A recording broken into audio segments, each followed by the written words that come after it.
एक दिन एक राजा ने अपने सैनिकों को सड़क के बीचों बीच एक बड़ी चट्टान रखने को कहा।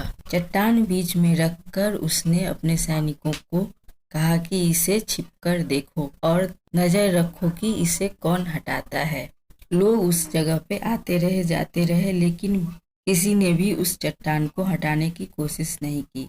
उस चट्टान के पास लोगों के गुजरने वालों में से राजा के कुछ खास लोग और शहर के मशहूर व्यापारी भी थे, लेकिन किसी ने भी उस चट्टान को हटाने की कोशिश नहीं की। एक दिन एक सब्जी वाला उधर से जा रहा था। उसने देखा कि एक बड़ा सा चट्टान सड़क के बीचों बीच पड़ा है। उसने सोचा बहुत सारे लोगों को इससे तकलीफ हो रही होगी। उसने अपने डंडे के सहारे से उस चट्टान को हटाने की कोशिश, और वह कोशिश करता गया जब तक कि वह चट्टान वहां से नहीं हटा। इसी प्रकार उसने कोशिश करते हुए चट्टान को वहां से हटा दिया और फिर सब्जी की ठेली लेके निकलने लगा।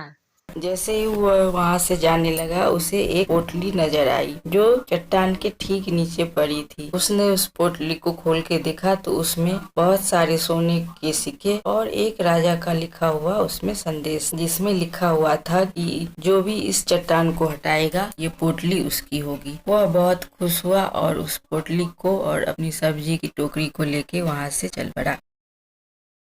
बिल्कुल इसी तरह हम लोगों के जीवन में भी परेशानियां आती हैं। कुछ लोग परेशानियों से बच के निकल जाते हैं और कुछ लोग रास्ता बदल लेते हैं, पर चंद लोग ठान लेते हैं उन परेशानियों का हल निकालना, और ऐसे ही लोग मुश्किलों में संभावनाएं और संभावनाओं में छिपे अवसर खोज लेते हैं। मजबूत इरादे और नेक दिल के साथ किए गए कोशिश के परिणाम हमेशा अच्छे ही आते हैं। इसलिए जीवन के परेशानियों से घबराओ मत, बल्कि उन परेशानियों का हल ढूंढने की कोशिश करते हुए जीवन सफर में आगे बढ़ो।